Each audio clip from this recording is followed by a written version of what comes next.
All right, listen, I want us to prepare, especially the black delegation. I want us to prepare. Have another feud with somebody else, which is where my CM Punk theory comes in. Where are the betrayals, my nigga? Somebody betrayed somebody up in here.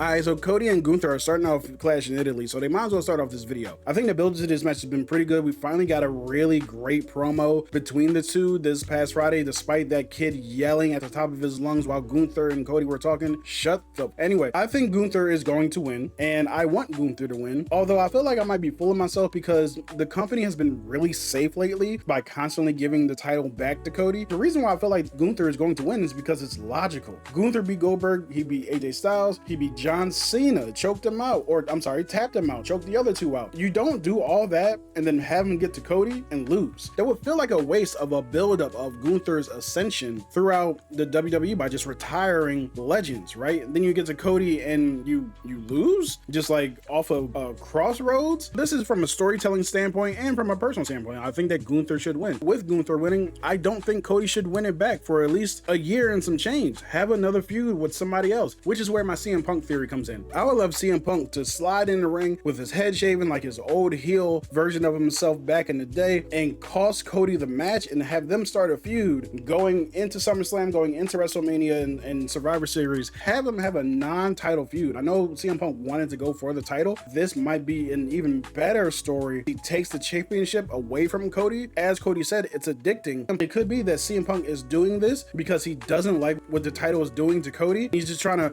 protect his friend, but really he's trying to protect his own interests. That might be a great way to go. However, I don't think that's going to happen. And if it doesn't happen, that's totally fine. My fantasy booking is not law. I don't like when people do that. Dog, you fantasy book that. You made that up in your head. Why do you think the company is just going to go into your brain and do what you thought they were going to do? Cody might win, but I got Gunther winning. However, they have surprised me before. Big Time Bex and Sol Ruca. I got Sol Ruca winning this flat out. I think Becky has done her job of building up this Intercontinental Championship all the way to the heights that it needs to be. I think if you give it to another veteran like Io Sky or Bayley, it could go even further, but the title is made to elevate other people, but the title has to be elevated itself first, and I think Becky Lynch did that. So it's a good time to hand it over to Sol Ruca. I'm not too sure about Sol Ruca yet. She's great, an amazing talent. She needs to hit her Soul Snatcher clean. The main roster and the way that she's been booked has not done a great job of showcasing her true talent and the Soul Snatcher itself. I'm not going to say they're sabotaging it, but it just seems like they're putting less of an emphasis on it. And maybe it's because they feel like she can't do it to everybody, but I think NXT showed that she could. And I think that she hits it on Becky Lynch, and Becky Lynch loses this title. Becky goes on to the main event scene, which desperately needs her. I do not know why they think that if Stephanie McCarry is in there, nobody else can wrestle live. Like, that's ridiculous. Roll with the punches. Move on. Find something else to do. Adjust. Anything. Anyway, sorry, this isn't a Liv Morgan championship run video.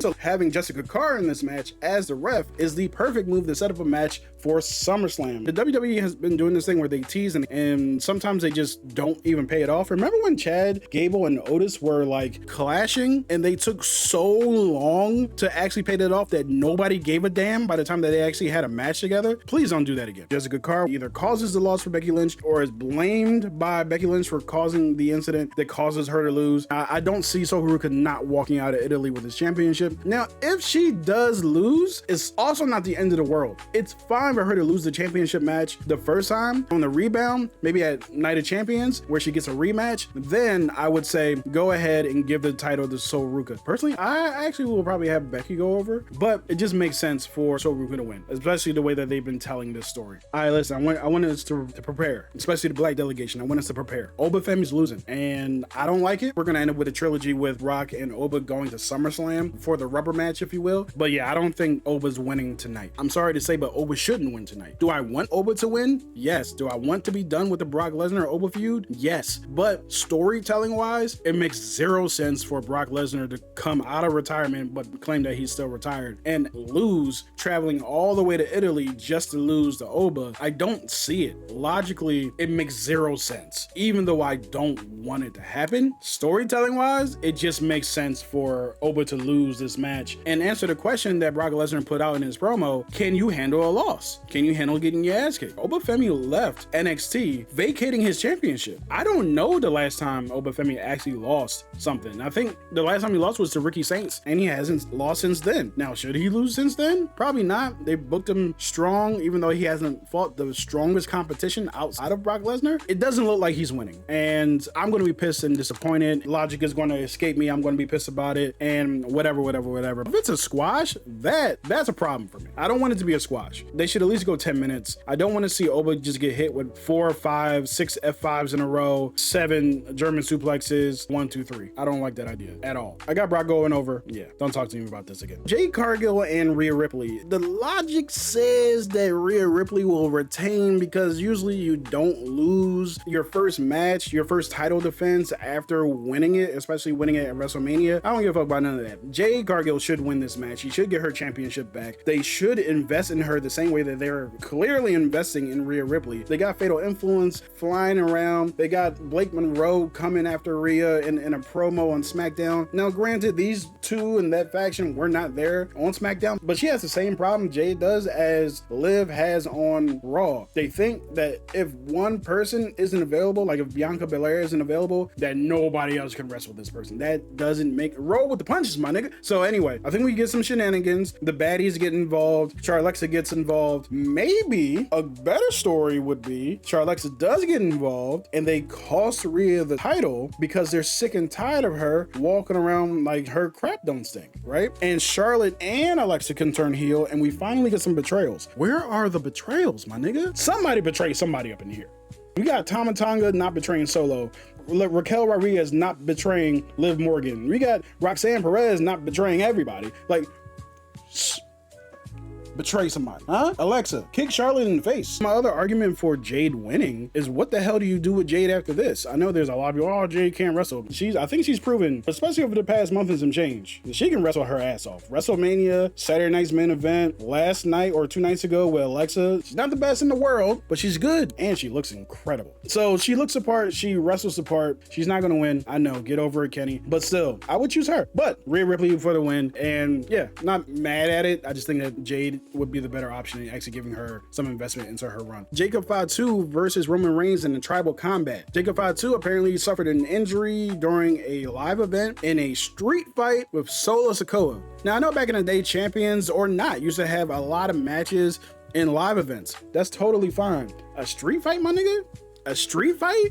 With Solo? Like, why would you even risk it 2 days before the event? If he does go, I think that Jacob Fatu should go over. If he loses and he just becomes a lackey for Roman Reigns, you've completely killed his momentum. Unless you do an almost immediate betrayal like 2 weeks later. If you have him lose, where does he even go from here? Of course, he can pop up anywhere and start a feud with anybody, but you've basically built him up to the main event, had, to me, a really good feud where there's no payoff for his character. His character isn't elevated at all. And what he said Monday night during his promo, either way, I still have a job, that put fear into my heart. I don't think he's winning. I don't. I think he should. I think he should become the tribal chief because that's a more interesting story, even if it only lasts until SummerSlam, even if it only lasts until Night of Champions. I think that is a more interesting story. But I think Roman retains. I'm not a Roman hater. I do like Roman. I just don't think that this is the best use of his character. You're going to use him, especially in his later career, to build up that championship, but also to lose that championship to build up others, whether that's Oba Femi down the line or Jacob Fatu now. This is a good way to do that. And Roman losing, especially